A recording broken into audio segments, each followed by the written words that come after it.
Le second film Doctor Strange sort dans les salles françaises ce 4 mai, mais avant de créer la hype que nous avons aujourd'hui pour ce dernier, notamment par rapport à l'exploitation du multivers et la présence de Wanda, le personnage de Doctor Strange, il en a fait du chemin. Vous connaissez, j'imagine, le film sorti en 2016 et réalisé par Scott Derrickson, mais sa première apparition dans les comics date en fait de 1963. Autant vous dire qu'en plus de 50 ans d'existence, ils sont nombreux à avoir voulu l'adapter pour le grand écran et le petit. Bon, ça un peu moins.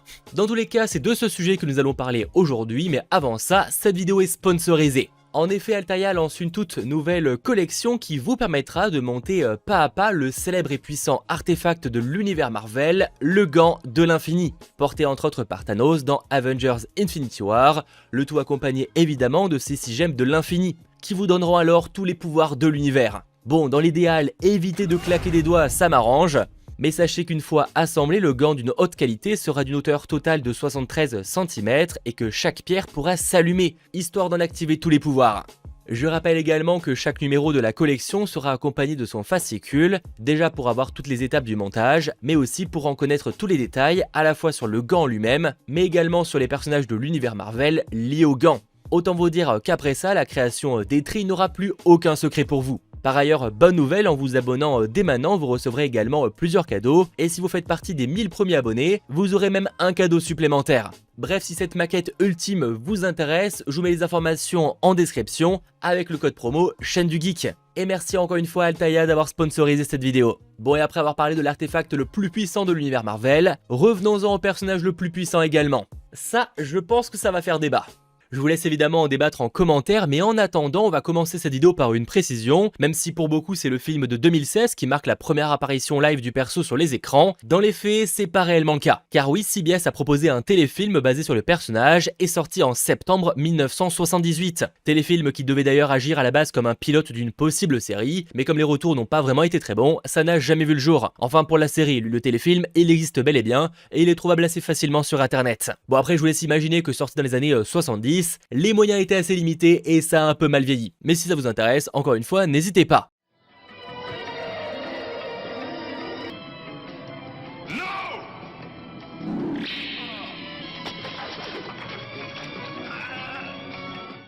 Ça permet vraiment de voir de où on commence et où ça se termine. Même si je pense pas vraiment qu'on soit sur la fin du perso, mais vous voyez ce que je veux dire. Bref, pour parler du projet suivant, celui qui n'a pas vu le jour, on arrive dans les années 80, et à ce moment-là, un certain Bob Gale écrit le premier brouillon d'un scénario d'un film Doctor Strange. Bob Gale qui n'est nul autre que le scénariste de la trilogie Retour vers le futur. Bon évidemment, si le projet est présent dans cette vidéo, c'est que ça n'a jamais vu le jour, et ça pour de multiples raisons. Déjà à l'époque, les droits du personnage changeaient constamment de propriétaire, mais il y avait aussi le fait qu'un projet de la sorte aurait demandé beaucoup de budget. Et Doctor Strange étant un personnage très peu connu du grand public, c'était trop risqué. Vous verrez d'ailleurs, ce sera la raison principale de pourquoi il aura fallu attendre jusqu'à 2016 pour que Marvel Studios nous sorte enfin un film sur le perso. Par ailleurs, si vous souhaitez lire à quoi aurait pu ressembler ce film version Bob Gale, sachez que le scénario est trouvable en ligne et je vous mets évidemment le lien en description. Bon évidemment ce sera en anglais mais pour vite fait vous le résumer, le scénario s'ouvre avec une bataille 700 ans dans le passé avant de reprendre dans le présent avec le chirurgien Stephen Strange, qui suite à un accident de voiture va devenir solitaire et commencer à apprendre les arts mystiques. Oui, sur pas mal de points, ça se rapproche beaucoup des versions de Scott Derrickson, mais au final ça s'inspire surtout des comics. Le méchant aurait là aussi été Dormammu, même si honnêtement je ne préfère pas imaginer la tête qu'il aurait eu avec les effets spéciaux des années 80-90. Pour l'anecdote, à la sortie du film en 2016, Bob Gale a demandé à être crédité dans le film, car LUG ayant écrit un scénario par le passé, avec des personnages vus dans cette version, il devait être crédité. Sauf que ces personnages appartenant avant tout à Marvel et pas à lui, ça n'a pas été accepté. On continue notre avancée sur ces projets abandonnés vers 1989, où dans un espoir limite désespéré d'enfin adapter l'histoire du maître des arts mystiques sur le grand écran, un studio demande à Alex Cox d'écrire un scénario, le tout avec l'aide de ni plus ni moins Stan Lee. De nouveau, le script est trouvable en ligne pour ceux que ça intéresse, et je vous mets encore une fois le lien en description. Cette fois, ça aurait commencé à New York avec la tentative d'assassinat de Cardell, en gros l'équivalent de l'ancien, là traqué par le baron Mordo. L'idée étant de permettre à Dormammu de conquérir la Terre. On aurait exploré la 4ème dimension et la fin du film aurait pris place sur l'île de Pâques, un lieu où apparemment Stan Lee voulait voir une confrontation. Alors oui, j'avoue que dit comme ça, c'est pas forcément la fin qui me hype le plus, mais malheureusement on ne verra jamais vraiment ce qui a été imaginé. En revanche, dans ce cas-là, si le projet n'a pas pu voir le jour, si on en croit Alex Cox, c'est un problème de studio. De nouveau, Regency voulait être distribué par Warner Bros, mais ces derniers étaient en conflit avec Marvel Comics sur le merchandising, et donc tout a été abandonné. Comme quoi ça s'est passé à vraiment pas grand chose. On enchaîne quelques années après avec un film qui existe. Oui, c'est vrai que je parle de projet abandonné, et là techniquement c'est à moitié le cas, vous allez voir ça. En effet, là où ceux qu'on aborde jusqu'à présent et ceux qu'on abordera après n'ont jamais été tournés, dans ce cas-là le film existe et il se retrouve même disponible gratuitement sur YouTube. Franchement ça pourrait être sympa de mater ça sur Twitch à l'occasion. Je note l'idée, on fait ça très vite. Enfin, il y a quand même une nuance à tout ça, parce que si je vous dis qu'il existe, c'est vrai, mais qu'à moitié. Pour vous le présenter, le film s'appelle en fait Dr Mordrid, il est sorti en 1992, et on y suit Anton Mordrid, un sorcier envoyé sur Terre pour empêcher le sorcier maléfique Cabal d'ouvrir la porte de l'enfer. Au programme royaume démoniaque et dimension magique. Alors même si dans les faits, ça semble être un film sur des sorciers des plus banals, si vous notez quelques similitudes avec Doctor Strange, eh ben c'est tout à fait normal. À l'origine, c'est ce qui était prévu, un film sur le personnage Marvel Doctor Strange. Pour expliquer le pourquoi du comment, c'est tout bête. Dans les années 90, comme je vous l'évoquais un peu plus tôt, les droits des héros Marvel se baladaient un peu partout, à qui veut bien sortir de l'argent pour l'avoir. Et à ce moment-là, Doctor Strange revenait à un petit groupe qui commença le développement d'un film. Mais ils n'ont pas réussi à le terminer avant d'en perdre les droits, et au lieu de tout jeter à la poubelle, comme ça a été le cas plusieurs fois, ils ont réécrit le film pour enlever tout ce qui était Marvel. Voilà comment est né Dr Mordrid. Alors oui, dans les faits, c'est pas réellement un film Doctor Strange, mais ça a presque été le cas.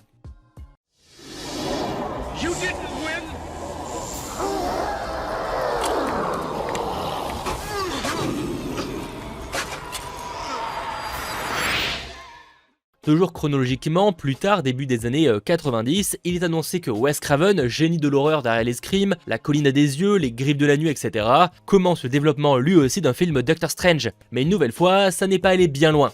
Toujours dans les années 90, il y a un studio qui propose à David S. Goyer de faire un film, et si ce nom ne vous dit rien, sachez qu'il est quand même impliqué dans le scénario de films Blade, The Dark Knight, Man of Steel et bien plus. Mais finalement, peu de temps après, vers août 2001, David S. Goyer est de nouveau approché pour en développer un nouveau, mais en repartant de zéro. Il déclarera plus tard qu'il voulait utiliser autant d'effets pratiques et d'astuces à huis clos que possible, et que la CGI par ordinateur reste minime et subtile. Mais de nouveau, les droits changent encore de propriétaire, et il est même annoncé une date de sortie pour un film Doctor Strange en 2005.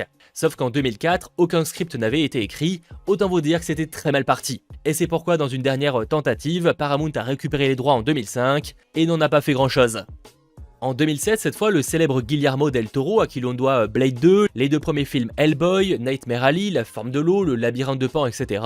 Le tout épaulé par Neil Gaiman, donc célèbre auteur de comics ou encore de films et de séries. On lui doit par exemple The Sandman, qui sera prochainement adapté pour Netflix. Bref, les deux proposent à Marvel une idée de film Doctor Strange. Mais visiblement, ça n'est pas allé bien plus loin. D'ailleurs, Guillermo del Toro a déclaré plus tard que c'était plus une idée entre potes que réellement quelque chose qu'il pensait réellement faire. Mais globalement, si tous ces projets n'ont pas vu le jour, c'est à la fois pour une question d'argent mais également de potentiel financier, le grand public ne connaissant pas le perso. Rajoutez à ça que les droits changeaient constamment de propriétaire, et il n'est peut-être finalement pas plus mal que ça ait pris son temps. C'est pourquoi au final, alors que Marvel Studios appartient maintenant à Disney, en juin 2014, Scott Derrickson est annoncé pour réaliser le film sorti en 2016. Et pour anecdote, l'acteur Benedict Cumberbatch était bel et bien le premier choix de Marvel et du réal pour le rôle, sauf qu'au début pour des questions de planning, il l'a refusé. Ils ont pendant longtemps négocié avec entre autres Joaquin Phoenix, mais qui a finalement décliné le rôle après plusieurs mois de négociations. Comme quoi ça passait à très peu de choses pour que l'univers change complètement. Ils ont également envisagé Tom Hardy ou encore Ryan Gosling et Jared Leto, mais au final Benedict Cumberbatch a pu se libérer